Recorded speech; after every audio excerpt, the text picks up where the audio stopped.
Brings it up, ex-Celestial. London Miss also drawn out there.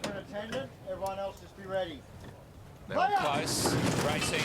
Pure Dynamite got a very good start. Comes a time going quickly. Zeebel's burning across now. Laver Rod was fairly away, goes to fourth. Angelique's Fame's on the inside, just ahead of it. Comes a time is easing back. A Riverbow got caught out wide and presses on now. Well back Snipperama. London misses on the inside of ex-Celestial. Zeebel held back to the field here by Azapati, leads 3/4. Pure Dynamite. Riverbow's doing a tough out 3 wide. Angelique's Fame on the inside. Laver Rod travelling strongly in the middle. Snipperama's out 3 wide and has some cover. 2 away back in the field is London Miss. Comes a time bowed away in the centre, and deeper out is ex-Celestial under the pumpers a corner. Zeebel hasn't got away from them. Leads by 3/4. Pure Dynamite on the outside. Riverbow. Laver Rod is about to burst his way into the clear now. He's travelling smoothly. Laver Rod exploded to the front and it's all over. Laver Rod sprinted away from them. Snipperama's down the outside. Pure Dynamite comes a time late on the scene, but Laver Rod has bolted in. Laver Rod won easily. Second Snipperama.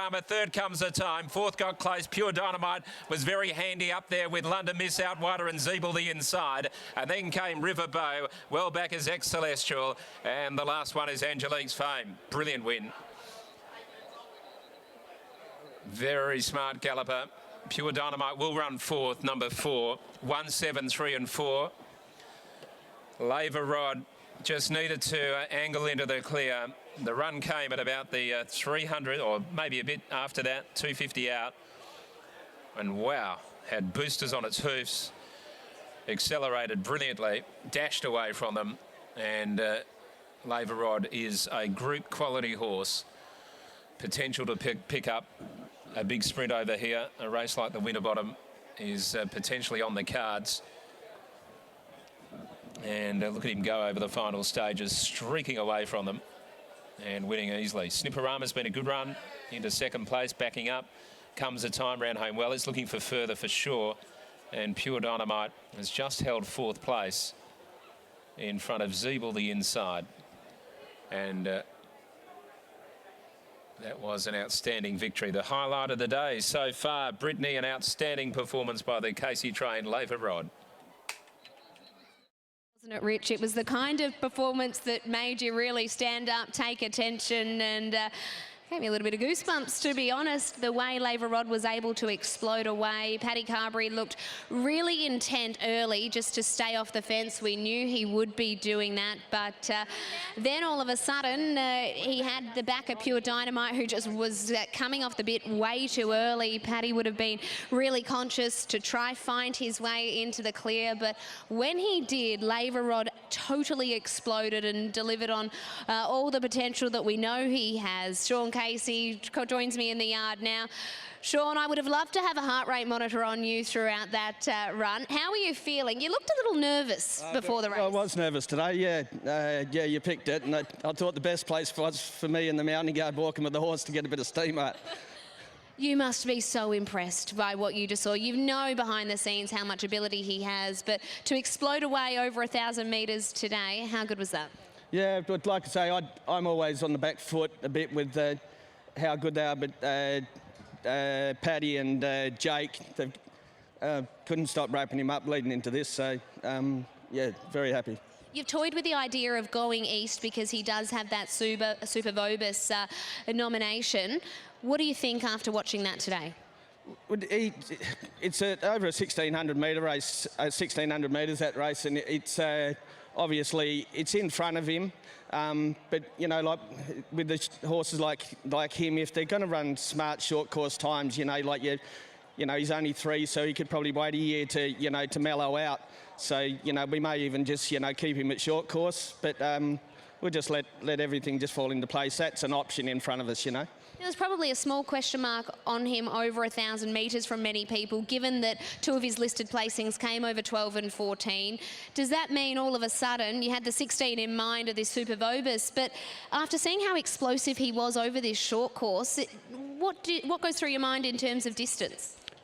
I think Dad said think he'll be a miler and maybe even better. Like I say, Paddy and Jake have put a lot of work into him to settle him down, and not much the engine to slow down, just his brain. You know, like when he was a colt, he was very full of himself, and now he's not thinking about the girls, but he's still got a dynamic engine, you know. So yeah, we just got to all sit down and nut it out, and at the moment we're going good. Future looks certainly very, very bright. Paddy knows the horse so well. He looked keen to keep him off the fence. Was that a preconceived plan? No instructions. That was Paddy's department. Were you worried all of a sudden when Pure Dynamite in front of him came off the stool, just edging Paddy to be able to find his way out? I thought that he was travelling well enough, and with a small field there was going to be a gap somewhere, and so no, I wasn't really panicking. I was probably happier that he was on the bridle, because our first thoughts was Zeeble taking everybody off the bit and you know, maybe getting caught flat-footed. But when we were travelling into the straight, I thought, well, he'll get through anything, you know. There's no flat-footedness there, that is for sure. Congratulations to you. Thank you. Sean Casey, winning trainer, and Laver Rod delivering on that potential that we know he had. He had that second placing in the Placid Arc, a third in the Listeer back in December, and then finally came out and won a race, broke that maiden status behind Boomtastic. He was known as the best credentialed maiden, and today he comes out over 1,000 metres and just absolutely exploded. He looks fantastic. He's furnishing into that big frame, and Paddy Carberry is a man who has had a lot to do with him, and Dawn's catching up with Pat now. Yeah, very nice for me. I mean, what a great run, Pat Carberry. You know you're on a good horse. You're not going a very long race. A little action in the gate beside you early on. How did you keep him settled?